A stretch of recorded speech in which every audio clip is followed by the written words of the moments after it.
મસ્ત વાર્તા. એક વખત એક રાજા, હવે એ રાજાના દરબારમાં એક સંત આવ્યા અને એ સંત કહે કે મારી પાસે આ બે વસ્તુ છે, જે કોઈ ઓળખી દે એને હું સાચા માનું. તો રાજા કે એમાં શું વાત, એ તો ઓળખી જ લઈને, તમે બતાવો શું વસ્તુ ઓળખવાની. ત્યારે સંત કહે છે કે આ બે કાચના ટુકડા છે, તમે જુઓ, એમાં એક સાચો હીરો છે અને એક કાચનો ટુકડો છે. જે પારખી દે એને હું એ ભેટમાં આપી દઉં, અને જો ન ઓળખી શક્યો તો રાજાના કોષમાંથી એટલે એના ખજાનામાંથી મને આટલી કિંમત આપવી પડશે.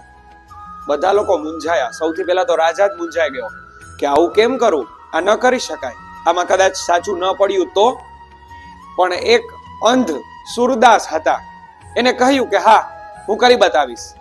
રાજા કહે જોજો તમે ભૂલ ન કરતા. એ કે નહીં થાય. બંને એક એક ટુકડાને ઉપાડો અને મારી સાથે બધા બારે ચાલો. બારે લઈ ગયા. તડકામાં બંને ટુકડા રાખ્યા. એક કાચનો હતો ને એમાં એક હીરો હતો. બંને રાખ્યા. થોડી વાર 5 મિનિટ રહેવા દીધા. પછી બંનેને તપાસ્યા સુરદાસે, અને પછી કહ્યું કે અલ્યો આ સાચો હીરો છે.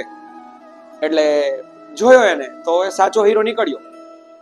બધા લોકો આશ્ચર્યચકિત થઈ ગયા કે અમે બધા બે આંખ વાળા એ હીરાને ઓળખી ન શક્યા, અને તમારી પાસે આંખ નથી છતાં તમે ઓળખી ગયા, એવું કેમ?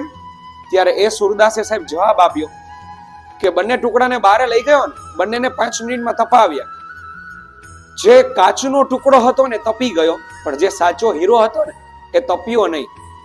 હવે આ ઘટના આપણને જીવનમાં એ શીખવે કે જે સાવ સામાન્ય માણસો હશે ને એ નાની નાની વાત ઉપર તપી જશે, પણ જે સાચા હીરા હશે ને એ કદાચ ગમે એવો તાપ પડશે ને, ગમે એવી મુશ્કેલી આવશે ને, તો એ કોઈ દિવસ ગરમ નહીં થાય.